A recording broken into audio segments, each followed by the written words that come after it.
today. So good afternoon, and I guess a warm welcome to what is my very first HMPPS Insights event from a delivery perspective. I've attended quite a few of them in the past in my time in probation and as my role in my current role.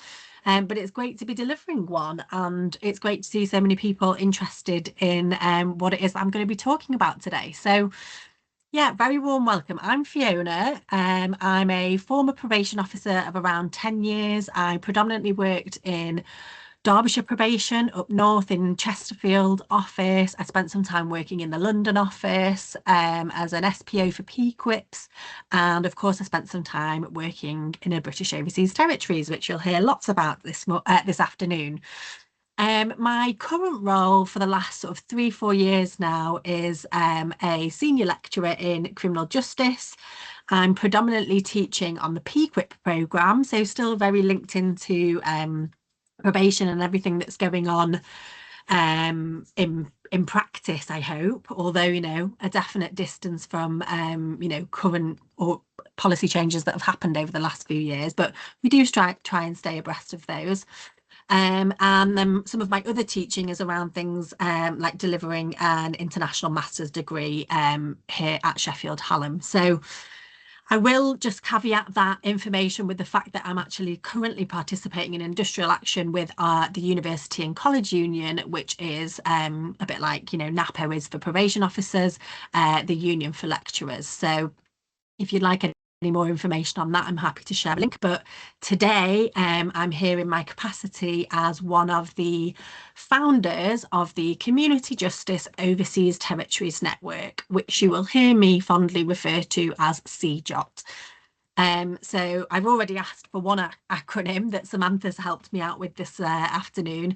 So I'm guessing that I will use lots of other acronyms that have kind of come into my vocabulary through the academic world and through the world of the international justice system. So yes, I will refer to the network largely as CJOT, and I will refer to the British Overseas Territories as the BOTS quite often.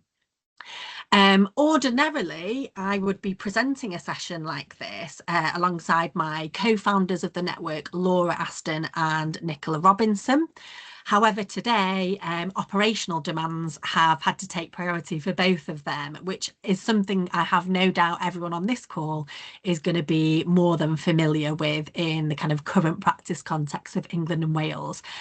So they do give their apologies, but I am going to be presenting some information which will really enlighten you to some of their experiences in the overseas territories, as well as my own, of course.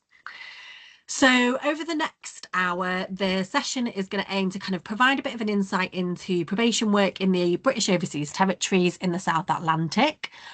We'll talk a little bit about what life as a practitioner is like there, some of the similarities to practice in England and Wales, some of the differences. We'll also talk about the CJOT network and how that kind of came about, how it's developed over the last 2 years, and what its kind of aims and intentions are in terms of the support it provides to practitioners in the British Overseas Territories.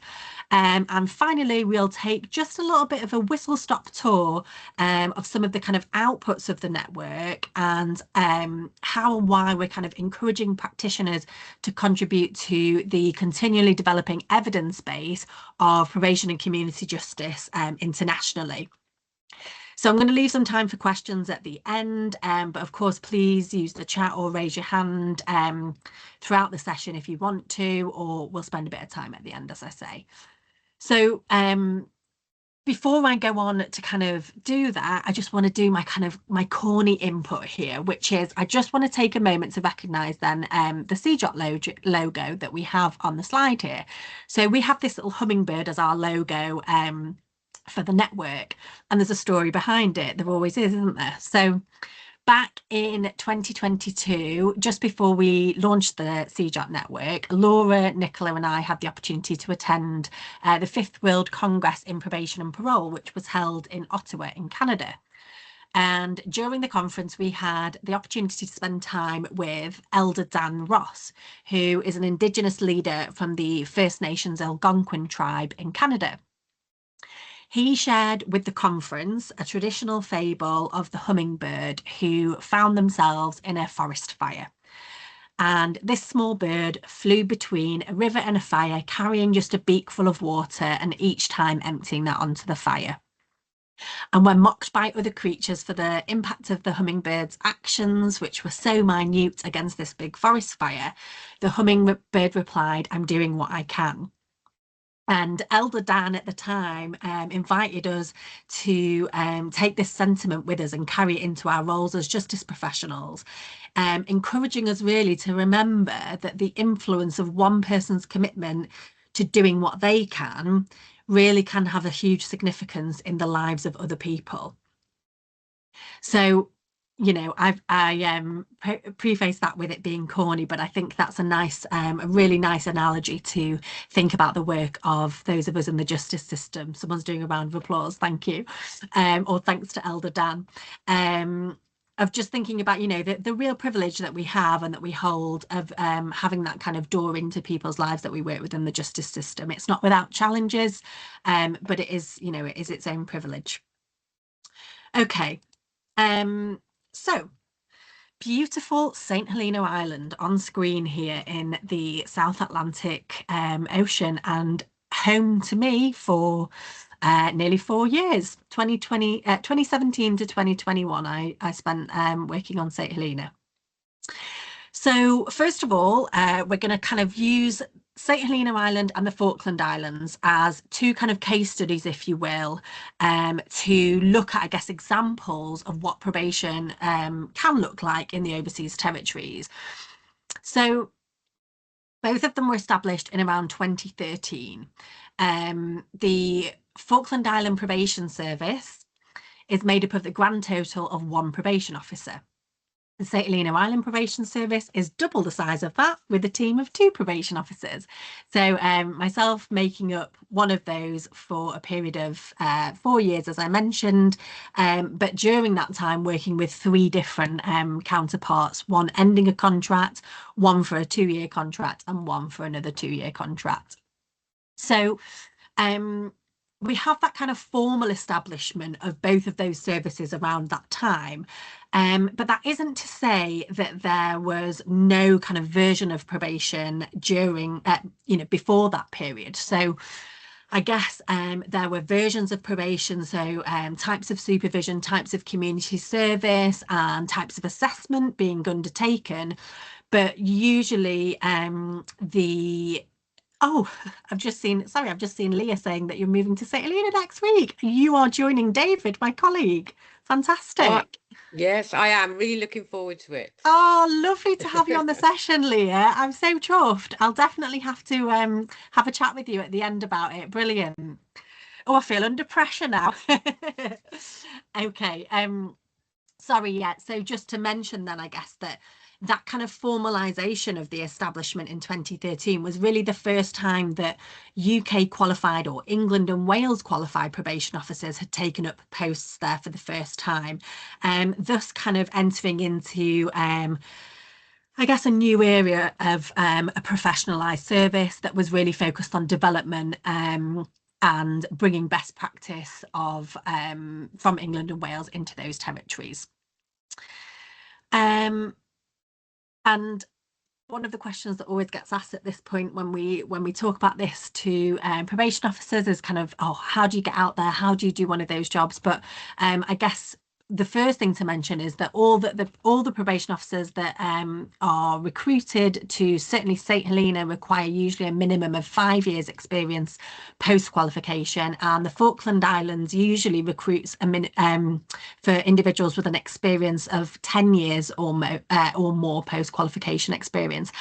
And I guess that's largely due to the breadth of the role undertaken and the ability that you need to have in both of those settings to be able to work as a lone practitioner.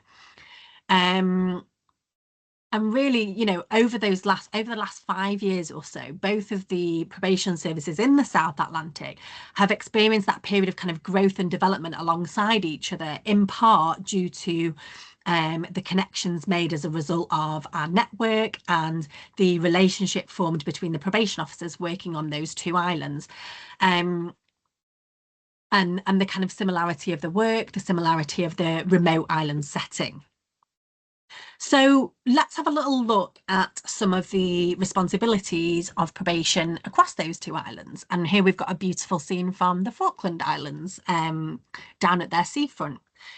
So there's a wide range of responsibilities that a PO in the South Atlantic would typically be responsible for. And you can see on the screen here that I really meant it. The spectrum of the work is diverse, and there's not really any such thing as a typical day in the life of a probation officer in St Helena, for example.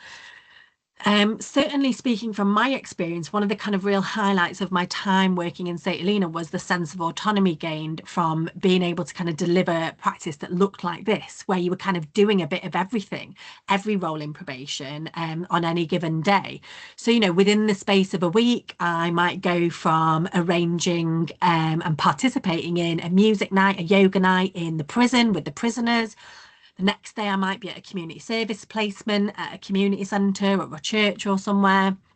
I then might be attending as a representative of the whole service at a government-wide safeguarding board or similar, or, really interesting experiences like dealing with the Court of Appeal who, scrutinised a pre-sentence report that I'd written. It's a really interesting and varied way to work as a probation officer on certainly the two islands in the South Atlantic, and a lot of that is about the size. You're required to kind of be everything that probation encompasses in one or two individuals, which works all right when there's a very small population, as there are in St Helena and the Falkland Islands.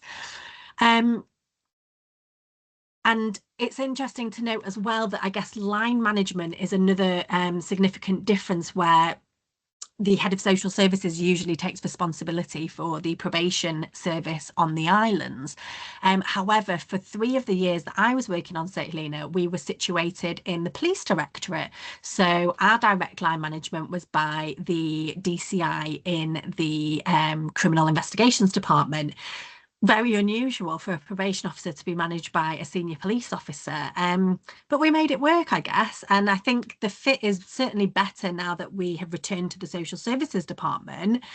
But that's one of the things about working in a small island setting, is that things don't always look as we might expect them to look in terms of those hierarchies, in terms of those support networks for the work that we would be undertaking in as practitioners.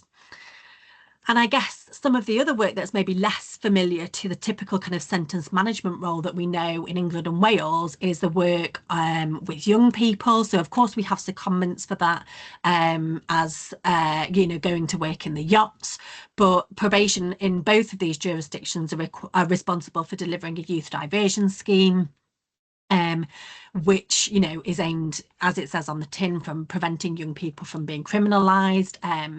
In St Helena, we also take the role of chairing the island-wide MAPA meetings, and also facilitating a victim contact scheme. So you really do get that breadth of different experience all within a day sometimes, and it's a fantastic way to kind of gain confidence and experience in different areas of probation work that you might not otherwise get a chance to do without being maybe an SPO or without being a senior leader in some aspects, and then in other ways without being a victim liaison officer or without being an interventions worker or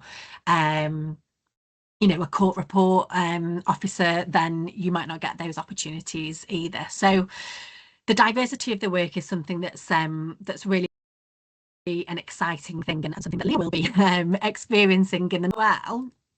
For those that maybe don't have as much knowledge of the areas that we're talking about today, then here's a very helpful map. And I guess you're not alone in that. There's millions of people in Britain that have very little knowledge of the 250,000 people that are all British citizens that live across the British Overseas Territories in all these places that are listed here on the map. So since we've launched the Community Justice Overseas Territories Network, we are really thrilled that we've been able to include all 9 overseas territories with permanent populations and therefore a probation provision in our membership. And in addition to that, we have brought along Guernsey and Jersey, who of course are part of the Channel Islands and actually are Crown dependencies, which is slightly different to an overseas territory. But there is a lot of overlap between the kind of governance structures that are set up between a Crown dependency and an overseas territory. So as a network, we tend to use the language of probation provisions in recognition that really probation or community justice or rehabilitation work can look quite different depending on where you are in the British Overseas Territories. So, for example, we've heard about the South Atlantic setups, and they are kind of mirrored in the setups of Gibraltar and Montserrat in the Caribbean, where there are also between 1 and 2 England and Wales qualified probation officers working there. And then in contrast to that, in the Caribbean, we also have a range of different provisions from kind of entire departments of community rehabilitation in the Cayman Islands, which is the largest by population size of around 81,000 people living there. And then kind of newer but rapidly developing departments such as the Department of Rehabilitation and Community Services, which is in the Turks and Caicos Islands, for example. And I guess that's the point to make, is that although all of these territories are connected in their status as either a Crown dependency or a British Overseas Territory, they look very different to one another, which is why we kind of chose to focus on, I guess, our own experiences of St Helena and the Falkland Islands, which we can speak to directly. But if you were to have, some of our guests, some of our members from some of these other territories as guests in this session, they would speak about a totally different context of probation that they're working within. And that's kind of the beautiful thing about working in CJOT, is being able to understand that and really appreciate that. So there's a link on screen here because we are short for time, and there's a bit of a kind of origin story of what led us up to the point of deciding that we were going to develop our own network to support the practitioners delivering probation in the overseas territories. But really, to kind of cut a longer story short, having had the opportunity to support each other working across the kind of South Atlantic, Falklands being much further south and St Helena being kind of off the west coast of Africa, we really decided that it was time that we kind of really made use of that wider group of individuals that were practicing in very similar settings to us. And what we had noticed that over the years of working there was that there had always been a kind of ongoing support for prisons in the overseas territories through the MOJ Overseas Territories Justice Programme, and also to a lesser extent through HMPPS International Team Connections.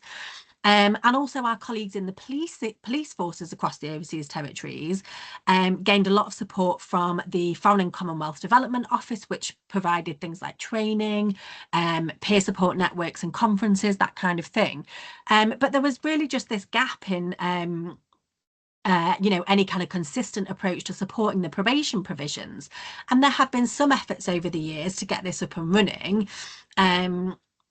But they just hadn't really gained traction. And I guess not dissimilar to kind of probation in England and Wales being that lesser known element of the justice system when, compared with things like policing, prisons, and certainly the courts, because they have this natural visibility that probation just doesn't always have. So when attending a conference together in Canada, we decided that it was kind of time to do something about that rather than to just continue wishing that something would kind of come along to do this for us in probation in the overseas territories.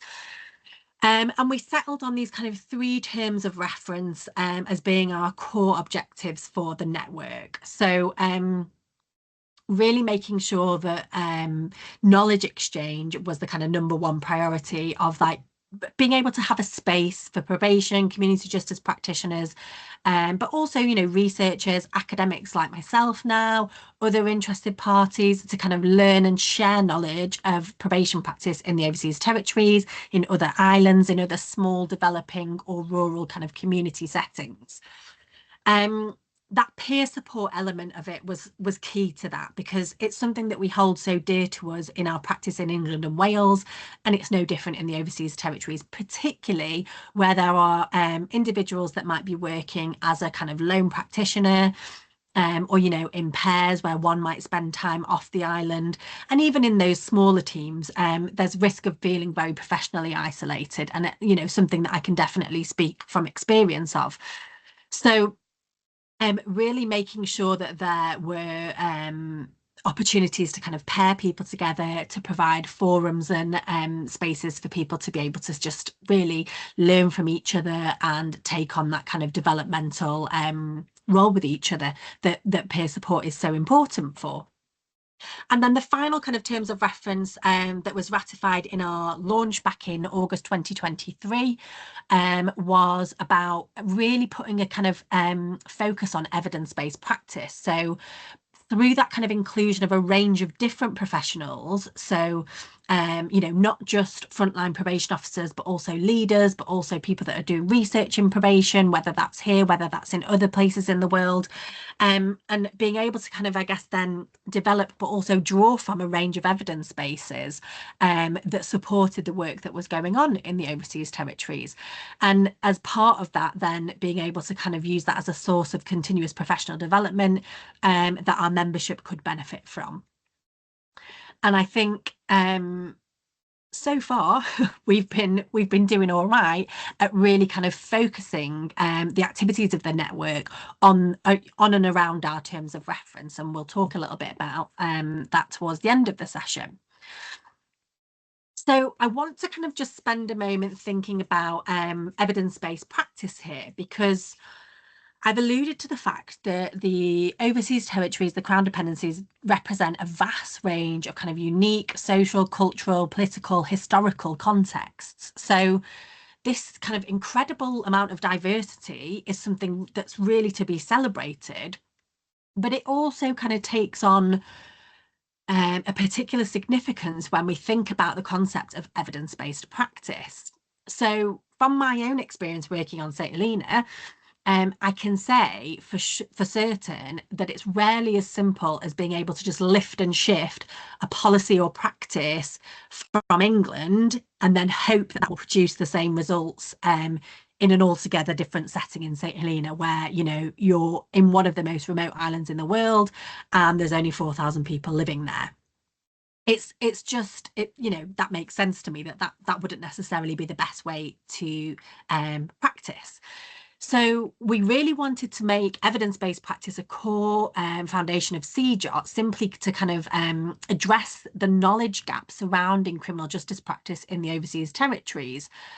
And in doing that, we really encourage members and those that are tasked with kind of supporting the overseas territories, so people like the Ministry of Justice, HMPPS International, to really endeavour to understand and interrogate the evidence that currently informs practice in the territories, and better still, to be involved, all of us to be involved in generating and sharing evidence from those particular contexts, to ensure that the best practice is being delivered and that practice is culturally competent and thus, effective and working. So really making sure that there's a kind of nuanced approach to ensuring that that kind of blend of different approaches, theoretical underpinnings and policies, that are really critical to ensuring probation practice in the OTs is working. And I guess I'd invite you to think about something like the risk need responsivity model, which is of course the leading model of assessment for us in England and Wales. Typically it addresses criminogenic needs and it favours cognitive behavioural approaches that usually give us a kind of statistical outcome. R&R, yeah, it's a popular, it has a strong evidence base, and therefore politically and with policymakers, it's an attractive option for people. But what we need to think about in the overseas territories is the context that the practice is being delivered in. So asking ourselves the questions around who's conducted the research, who participated in the research, who were we asking these questions that underpin the practice that we're delivering. And they're really vital because, think about one of the key criticisms of the R&R model is that it's too simplistic, that it's ignorant to the context and to the structures that an individual behaviour has occurred within, and it doesn't necessarily consider a strengths-based perspective sufficiently. So it's really important that when we think about our approaches, we can also think about some of the ways in which our work can look different. So, reminding ourselves that different processes of supporting people, supporting that change process in probation, results in different outcomes, but they're no less valuable than the kind of statistical outcomes, the criminogenic needs focus that we might be used to working in England and Wales. And I guess for me, working in a kind of really desistance focused manner was something that I felt that I really had the privilege of being able to experience during my time in St. Helena. So that example of kind of really feeling connected to the community, and therefore that kind of process of reintegration, that development of social capital in individuals, was something that you could really see and feel with the people that you were working with there. So it's just a really important part, I think, of our work to think about, yes, when we're thinking about working in an international context, but also I'd invite you to think about, having interrogating those evidence bases in the everyday practice that you're all doing in probation in England and Wales too. And we've just got some bits on the screen there that relate to that around kind of what are we thinking about, and reminding ourselves, I guess, that the MOJ in the UK or in England and Wales have a responsibility to support their equivalent departments across the BOTS. But how that happens is very often the offer of kind of support from an England and Wales lens. And that's very often not what's needed in the overseas territories. And I want to refer you to a quick quote. The lecturer in me has to do it, to bring up McNeil and Weaver, who talk about the process of desistance being different for each person, and that criminal justice responses need to be properly individualised. And I'm sure this is something that we will have all said, thought, read at some point during our own justice experiences, is that kind of one-size-fits-all approach to intervention runs the risk of fitting no one. So recognising individuality will also produce approaches that respect value and exploit diversity. And I think, we want to keep that kind of idea of that individualized perspective really at the center of our thoughts when we think about CJOT and how we work things. One of the cautionary tales that we kind of share with people when we're really trying to push this kind of need for our own evidence base is the example of Greenland. So a island nation, a former colony of Denmark, which is now an overseas territory of Denmark. And in Greenland, a Danish parenting competency test was being used that hadn't been adapted for people that were from Greenland or that had Greenlandic heritage.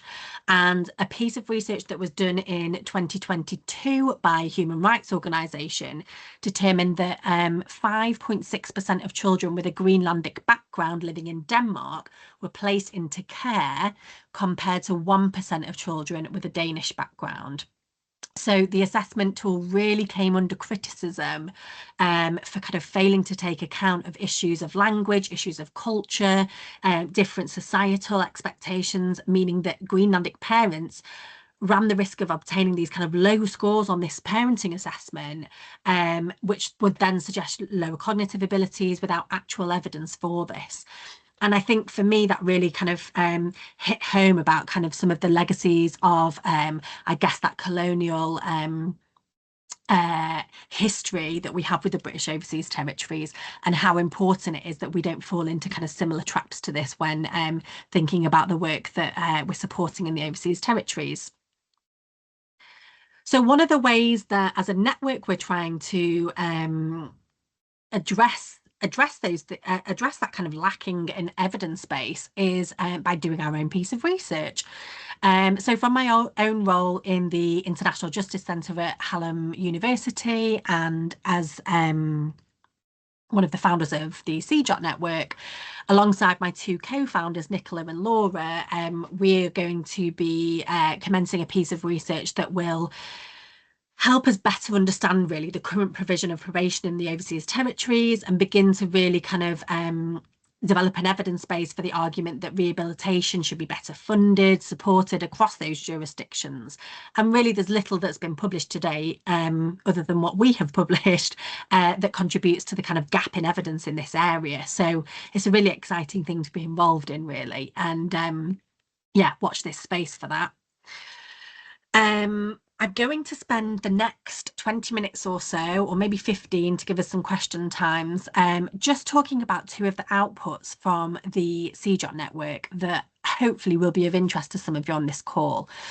So we've heard a little bit about kind of why it's important to develop a culturally competent evidence base.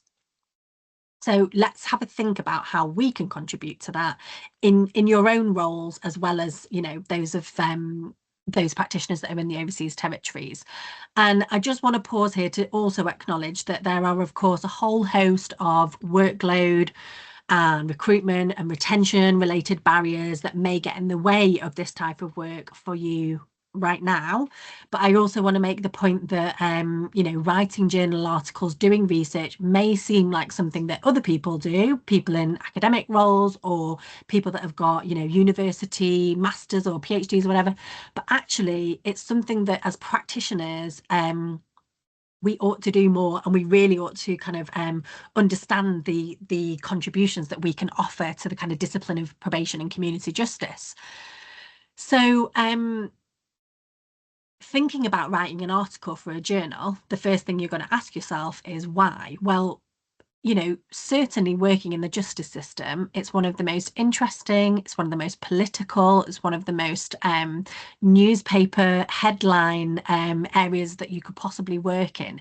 So immediately recognizing that the work that you do is interesting to other people and you have an insight that you can offer on that, whether that's something from the overseas territories or whether that's something from an area of work that you're undertaking in England and Wales at the moment. And forums like this, kind of where we're able to get together and share some of those knowledge and ideas, are a really good way of kind of testing some of that. So I think it's, yeah, it's I guess it's something that you need to be able to find some time and space to spend thinking about it. But once you have an idea, write it down somewhere, you know, put it in your notes in your phone, put it in a Word document somewhere, and just mull it over. And I guess, you know, just remind yourself that anything we do day to day, when we're kind of doing our work, we sometimes forget that it has meaning and that it might be of interest to other people too. So, you know, use these forums to kind of feel energized and take away, you know, things that you could potentially do in practice too. So journal articles can kind of serve that purpose of sharing ideas with a wider audience. And, you know, as the people that are doing the work in probation, you're all ideally placed to write about it and let others know about it. So the paper that Laura and I had published was titled "The World's Most Remote Community Service Partnership." And then we talked about working and building community capacity on the island of St. Helena. We put a question mark in our title because we wanted to kind of remain open to being challenged about whether we were the most remote community service offering in the world. We still don't know, but nobody's challenged us as yet. So our paper really was born from the simple idea that we thought we had a really good, interesting community service project going on, and that it would be a kind of talking point, you know, if you were to start talking about the work that you do on St. Helena. So we actually applied to do a poster presentation at a conference, and we were given a spot for that. So you submit a little abstract of like 250 words saying, this is our idea. And somebody says, yeah, great, sounds good. Come and talk about it at a conference in a kind of informal setting, put your poster up, and we'll be able to take feedback from people. And I know that it might seem far-flung to suggest that HMPPS are going to fund people to go and attend a World Congress in Canada anytime soon, but there are plenty of conferences focused on probation in the UK, in Europe, that might feel like a more kind of realistic starting point. For example, next year, De Montfort University in Leicester will host the British Society of Criminology Probation and Community Justice Conference, and they have recently issued a call for papers. So that's on their LinkedIn if people want to go and have a look at that. So Laura, who I notice has just joined the call, I think, and we set up our posters, and we set up like a little space with St. Helena flags and that kind of thing. And we spent time talking to people about our ideas for the article, talking about one of our long-term projects, which was working with the St. Helena National Trust at the Millennium Forest on the island, which, as the name suggests, was a forest planted to celebrate the millennium. And the project had lots of positive elements, that meaningful work that benefits the community, the opportunity to develop new skills, a worker who provided a positive role model to the people on community service sentences. And that's just to name a few. It was a really popular sentence on the island, and many of those that completed their hours did so much quicker than they did on the other projects, and also some went on to find paid employment. So we thought this was an interesting thing to talk about, and the link for the paper is on the next slide, so I'll let you go and have a read of that if you so choose to. But I guess that from the conference, we kind of established that there was an interest, that our idea was valid, and we decided that we'd go and look at where we might publish our paper. And you just want to think about kind of, what are you wanting to say and who are you wanting to say it to? So if you can think about possible journals, the easy one for all of us in this setting would be the Probation Journal, which obviously has strong affiliations with NAPO, the union, who provide free copies of the Probation Journal to their membership. So you know that you're getting that kind of message, that topic out there to people that would be interested in it. And I think being able to kind of share that kind of good practice and have a little look at some of the other articles that are in the Probation Journal is a good kind of first step to think about. It's really important that once you do that, you go and look at their website, you look at their submission guidelines, and that will really give you an idea of how long an article should be, how to format it, which is actually one of the longer parts of the job. Is the kind of editorial of all of that, and of course the research and the writing part of it as well. So Laura and I did what's called a practice note, which is not on a piece of original research, where you're going out and completing interviews, that kind of thing. It's a piece of writing and a reflection on the project. So that's a really nice opportunity to kind of dip your toe into the academic world of writing journal articles. And I would really recommend, thinking about if you would like to write it with a co-author or multiple co-authors. And I know certainly from our probation and community justice team in Sheffield Hallam, there's lots of that goes on. People writing in the kind of academic world that partner with practitioners, which was of course the case with Laura and I, Laura was currently practicing on St. Helena at the time. So I think I'm waffling a little bit because I know I'm conscious we're running out of time. I'm going to just skip forward to this slide. This is what the finished product looked like, a fantastic, snazzy article in the Probation Journal. It's a timing process. It's lots of reading, writing, revision, and of course you're kind of looking for the academic literature that supports what you're saying and the referencing and all of that formatting that I mentioned. But it really does feel like an exciting thing when kind of a year later, you get this notification that your article's available in print. And I would just really encourage people that if this is something that they're interested in doing or really thinking about in the future, my emails are always open for a discussion on this and, to share kind of a bit more about what that process is like. And I'm sure that Laura would also be the same. So it's a really nice way to kind of really contribute to that evidence base that we talked about and, putting your work out there. Very briefly, I'm just going to talk about the piece of research that was completed by our other co-founder, Nicola, who spent 5 years as the probation officer on the Falkland Islands.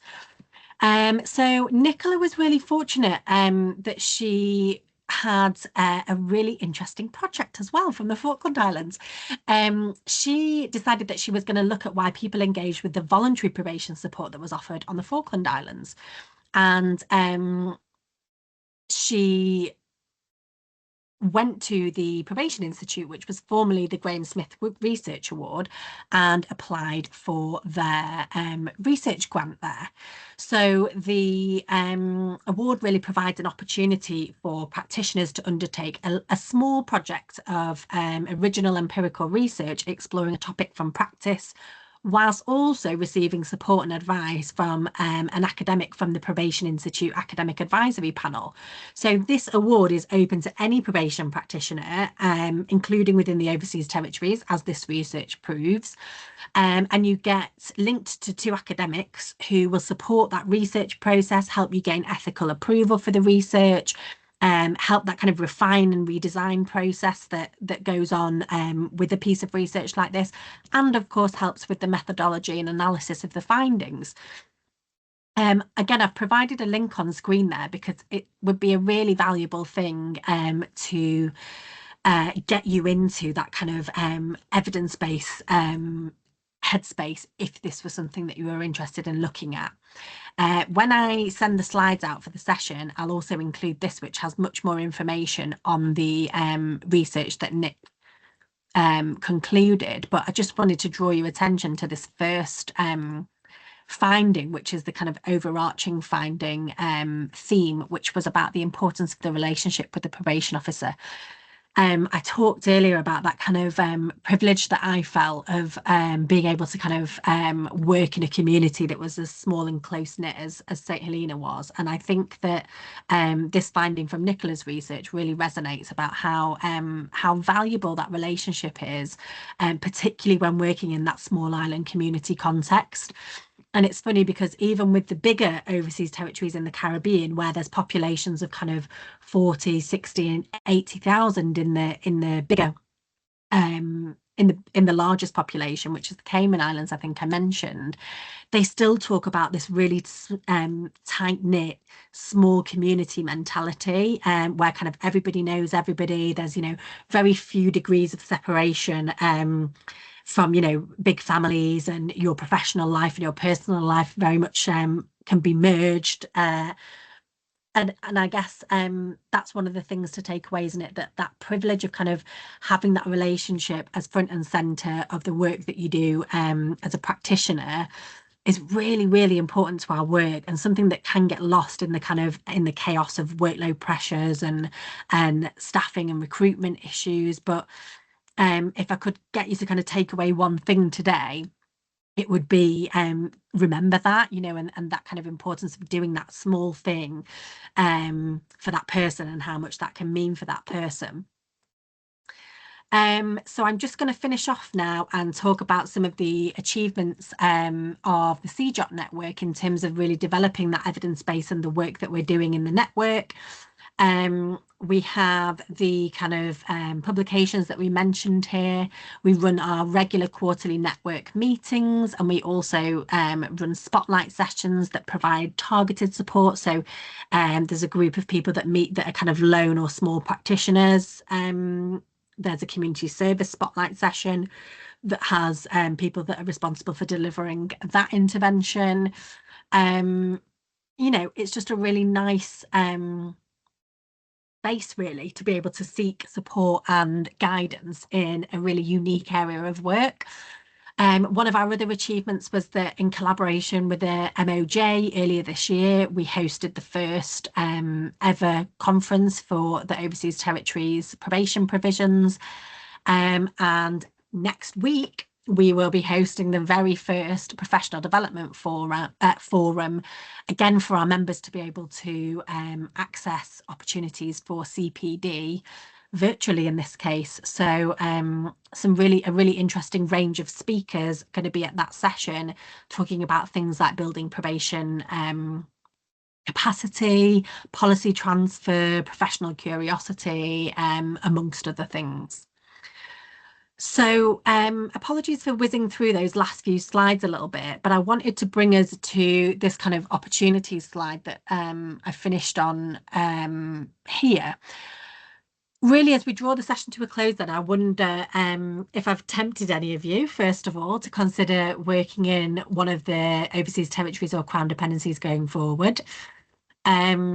Just think this little 25-person prison in the top right could be one of your offices.